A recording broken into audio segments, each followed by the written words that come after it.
kepada orang yang beragama tidak Islam itu haram apa enggak? Yo, kita itu sebagai umat manusia semuanya kan diciptakan oleh Allah. Itu harus berkasih sayang sesama makhluk. Jangankan kepada manusia yang bukan beragama Islam atau bahasa kita non muslim, kepada hewan aja kita harus berkasih sayang. Hewan sih nggak punya akal ya, nah, itu kita harus tetap menyayangi. Kenapa? Karena menghormati siapa? Menghormati yang menciptakan. Itu ya, menghormati yang menciptakan. Apalagi sesama manusia, walaupun dia beragama Hindu, agama Buddha, agama Kristen, Konghucu, apapun, kita tetap harus menjaga kerukunan. Kita harus tetap menjaga kerukunan. Nah, di antara menjaga kerukunan, menjaga hak-hak bertetangga, berteman, bersahabat, bersaudara, itu dengan cara memberikan makanan, memberikan bantuan. Lek wong misalnya di kene ono wong Hindu repot, kita yang beragama Islam kita membantu. Ya, membantu. Bukan kita terus seandainya ada orang Hindu atau orang Kristen atau orang Buddha itu kemudian sakit, kita tetangga itu tetangga itu membantu yang pertama. Justru tunjukkan akhlak orang Islam yang baik kepada orang lain, agar barangkali orang itu dari akhlak kita yang baik, kemudian orang itu diberikan hidayah oleh Allah, kemudian masuk Islam. Banyak sekali orang-orang yang dulu zaman Rasulullah itu sekitar 70 sampai 80 ribu orang kafir Quraisy itu tertarik masuk Islam bukan karena dakwahnya Rasulullah, tapi karena akhlaknya Rasulullah. Jadi Rasulullah itu bukan pendendam. Rasulullah tiap pagi mau sholat subuh didoni toko mang. Ambek wong Yahudi.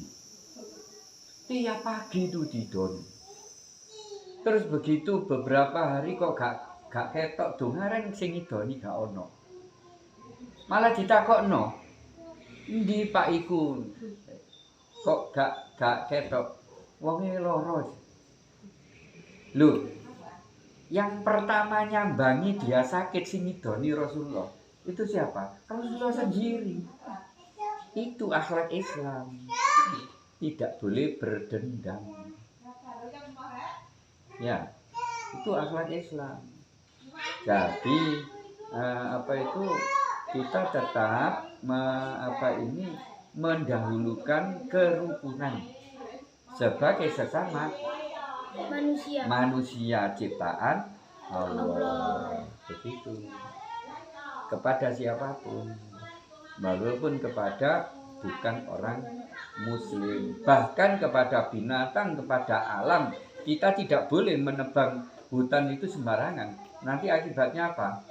Banjir. Hutan itu apa fungsinya? Hutan itu menyerap air, menahan air.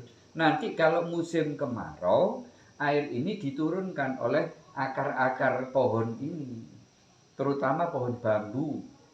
Itu banyak menyerap air. Kalau musim kemarau itu dikeluarkan air itu. Ambil pohon-pohon ini mau. Pohon saja tahu diri kok, pohon saja kasih sayang pada kita kan. Berarti manusia membutuhkan air sehingga pohon berbaik hati untuk mengeluarkan air simpanannya. Nah, kan begitu. Jadi jangankan kepada manusia walaupun beragama lain, kepada binatang, kepada alam saja kita tidak boleh merusak. Ya, Itu di surat Al-Baqarah ayat 11 itu Allah melarang keras orang-orang yang merusak alam. Apalagi kepada manusia, sesama ciptaan Allah, kita harus berkasih sayang. Karena semua ini nanti akan bersaksi. Kamu sekarang ngaji di sini, yang kamu duduki ini nanti akan bersaksi di hadapan Allah. Gusti kula biyen dilunggui miku lari ngembat niku damel ngaji. Yang kamu duduki, pakaian yang kamu pakai, ini nanti bersaksi di hadapan Allah. Jadi makanya kita bersahabat dengan alam. Dengan alam itu apa saja, termasuk pakaian, sarung, terus ya wis tempat duduk, masjid dan semuanya itu kita bersahabat. Kalau namanya sahabat kan tidak saling merusak, tidak saling mengganggu. Kita harus berkasih sayang karena sama-sama ciptaan Allah. Nah, ngerti ya? Orang yang non muslim ketika meninggal niku ditanyai oleh malaikat mungkar dan nakir. Biasanya tidak malah. Non muslim ya? Non muslim malah enggak. Kenapa enggak? Ini kira-kira ya, kira-kira. Karena sudah jelas nanti orang Islam dan orang kafir itu sudah ada tandanya. Jadi mulai tangi-tangi kan orang nanti dikubur toh. Dikubur, kemudian orang yang ngubur ini sudah pulang, kemudian dia sendiri kan dikubur. Nah, datanglah dua malaikat namanya Mungkar dan Nakir. Kemudian orang yang tidur dalam kuburan ini didudukkan oleh malaikat Mungkar Nakir. Ditanya, tapi sebelum ditanya dia itu sudah wajahnya beda dengan orang muslim. Orang yang beriman walaupun sekali saja dia berwudu di dalam hidupnya itu sudah beda dengan orang yang tidak pernah wudu sama sekali. Sekali saja wudu itu berbeda sekali dengan orang yang tidak pernah wudu sama sekali. Apalagi orang yang non muslim, berbeda nanti wajahnya. Jadi kira-kira malaikat salaman roh kalau saya ditakoni percuma man robuka man kiblatuka man nabiyuka man imamuka wis totok ae dawer. Tapi ini cuman pikiran saya ya. Lah nanti apakah ditanya? Biasanya juga ditanya. Secara prosedur tidak ditanya. Tapi yang tidak ditanya siapa? Para nabi dan kekasih-kekasih Allah. Wis jelas wajahe. Wis apik, wis pokoke apik, baik itu laki-laki maupun perempuan beda sekali. Karena ini ada cerita di kitab Al-Minanul Kubro, itu diceritakan Umar bin Khattab itu pernah dilihat oleh Umar bin Khattab kan orangnya keras ya, selama hidupnya keras. Mantan preman, dia gulat menangan di pasar Ukat Mekah. Nah itu mantan preman, wong gawa didukur. Wis pokoke lek mlaku ambek wong-wong mesti gede kepalanya ketok dukur dewi. Nah itu Umar bin Khattab. Ada awak kuat dewi kok raksasa. Nah kereng wong ini keras. Kemudian Ali bin Abi Thalib itu menyaksikan meninggalnya si Umar bin Khattab. Terus sahabat Ali ini kemudian ingin tahu apakah Umar berani menghadapi malaikat Mungkar Nakir. Kemudian malaikat Mungkar Nakir kan datang menanyai Umar bin Khattab. Disentak Yohan. Malaikat Mungkar Nakir disentak. Duduk menungso tok sing disentak mbak Mungkar Nakir. Malaikat disentak. Padahal malaikat kamu tahu, Mungkar Nakir, giginya ini, taringnya ini panjang, ini juga ngene. Jadi lek ono gambaran leak Bali, kan taringnya iso iki ngene. Mari ngono lambene sing ndukur sampe kengseh nang lemah. Terus mripate blalak-blalak muabang kaya murup geni. Ngomongi nyentak-nyentak. Wantar suara. Gak muni man robuka, gak ngono. Man robuka. Lah Umar di ngono. Ya disentak dhewe ambek Umar.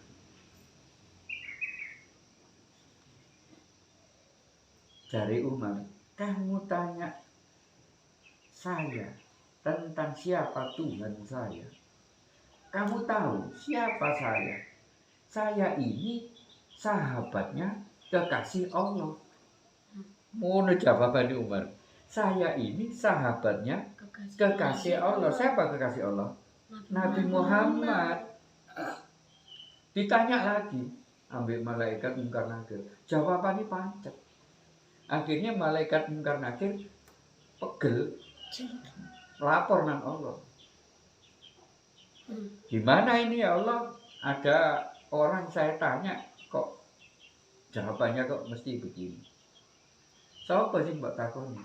Jenenge Umar bin Khattab. Ya mesti ae Umar bin Khattab koncone kekasihku kok mbok takoni macam-macam. Wis beres-beres dari Allah.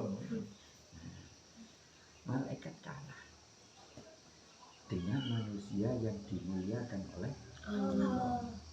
Nah, kalau kita mau mengalahkan malaikat, bukan sombong-sombongan ya, artinya kita ingin punya kedudukan yang lebih tinggi daripada malaikat, kita harus berbuat yang baik. Sholat sing tekun, ojo bolong-bolong, ngaji bolong, sholat bolong. Kapan muliamu lek ngono carane?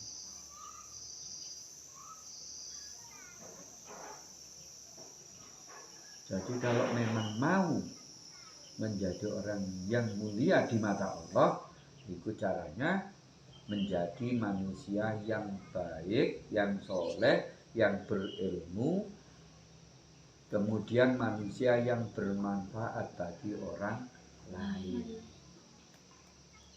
Ojo malah menyusahkan, yang manfaat. Nah, koyok guyon-guyonan rijal menunggu itu kurang bermanfaat. Kenapa? Orang mentolol yang menunjang, ya kan?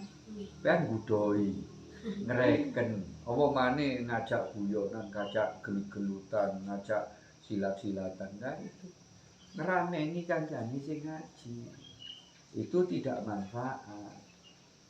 Gitu loh. Ya.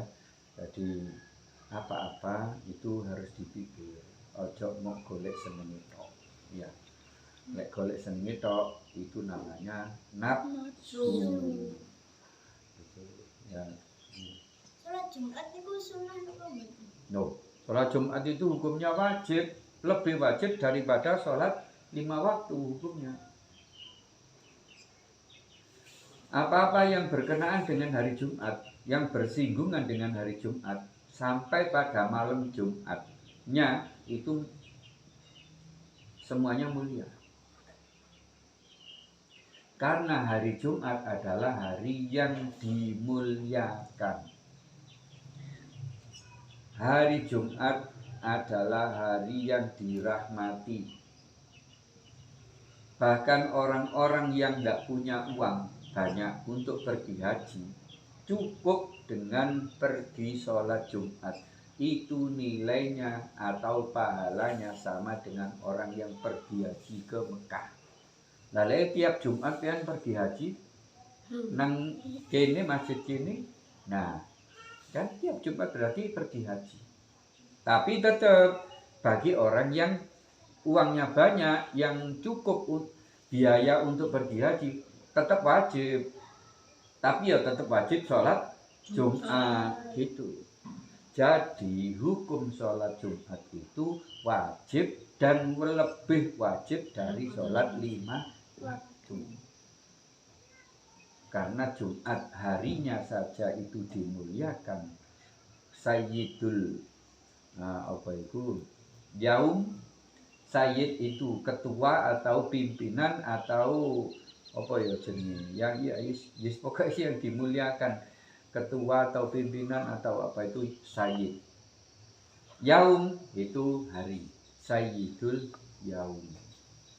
Jadi ketuai hari, penghulune hari, atau hari yang paling dimuliakan oleh Allah. Nah, malam Jumat termasuk malam yang dimuliakan oleh Allah. Makanya ulama-ulama itu ya pinter ngajari wong untuk tahlilan, untuk yasinan, untuk mungkin dibaan, itu ditepakno pada malam Jumat. Kenapa kok malam Jumat? Karena malam Jumat itu malam yang dimuliakan oleh Allah. Jadi sampai orang yang 3 kali meninggalkan sholat Jumat tanpa alasan syar'i, itu hukumnya munafik, sudah dicap di dalam hatinya munafik. Ayo, jangan menghiraukan Jumat.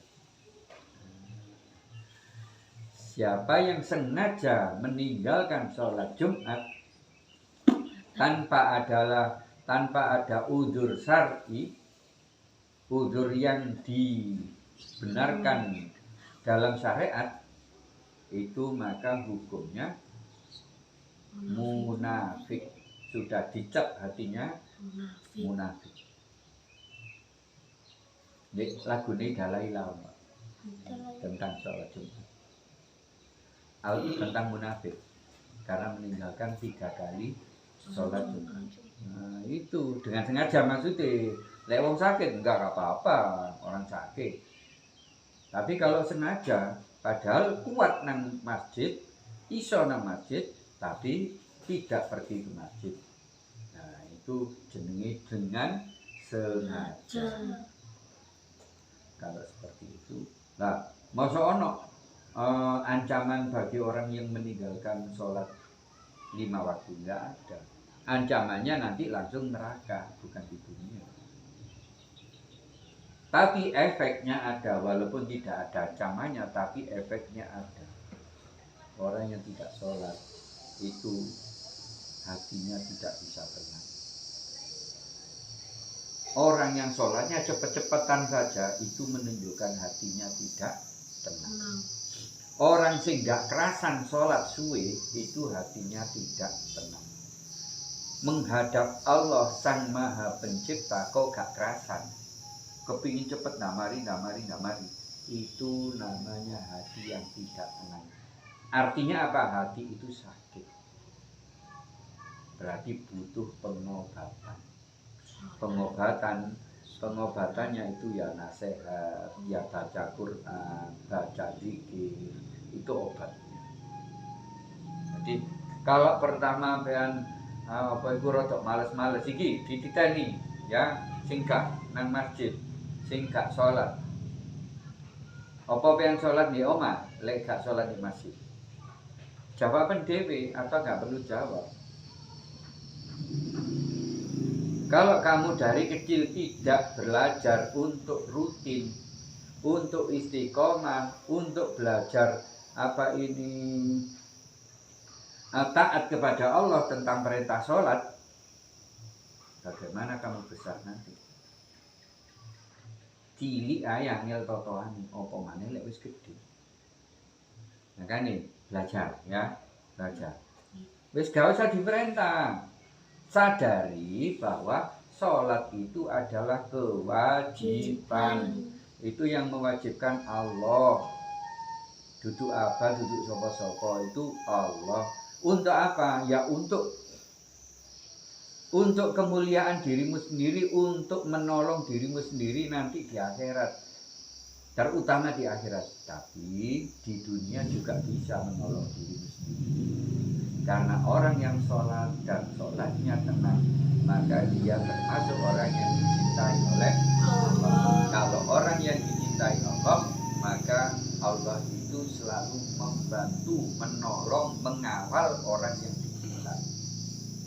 Misalnya pengen kate dirampok. Iku rampok iso digawe gak ruh omahmu. Iso gak ruh, gak ketok sampe. Lho wis ketok di ngarepe iso gak ketok. Ditutupi ambek Allah. Itu berapa kali terjadi zaman-zaman dulu. Orang-orang yang dicintai kemudian dibegal di tengah padang pasir oleh rampok-rampok sing jumlahnya puluhan orang. Ternyata ditutup oleh Allah. Koyok gak ono wong. Itu yang itu caranya Allah kalau mencintai seseorang. Nah, jadilah orang yang dicintai Allah. Dengan apa? Dengan berilmu dulu, yaitu ngaji. Kemudian yang kedua beribadah. Terutama beribadah yang wajib, yaitu sholat 5 waktu. Wis saiki masih open kate budal sekolah kait sholat subuh gak apa-apa. Mangan jadi gak tangi gak lilir blas. Langsung tangi langsung sholat subuh. Gitu ya. Jangan tinggalkan sholat agar Allah tidak meninggalkan kamu. Kalau kamu ditinggalkan Allah, maka kamu akan diurusi oleh malaikat Malik. Siapa malaikat Malik? Penjaga neraka. Tapi kalau Allah sedang menjaga kamu, maka kamu akan diurusi oleh malaikat Ridwan. Siapa malaikat Ridwan? Menjaga surga. Yang menjaga surga. Itu. Ayo sudah kita tutup. Allahumma arhamna bil Qur'an waj'alhu lana imaman wa nuran wa hudan wa rahmah. Allahumma dzakkirna minhu ma nasina wa 'allimna minhu ma jahilna warzuqna tilawatahu ana al-laili wa atrafan nahar waj'alhu lana hujjatan ya rabbal alamin. Assalamualaikum warahmatullahi wabarakatuh. Waalaikumsalam warahmatullahi wabarakatuh.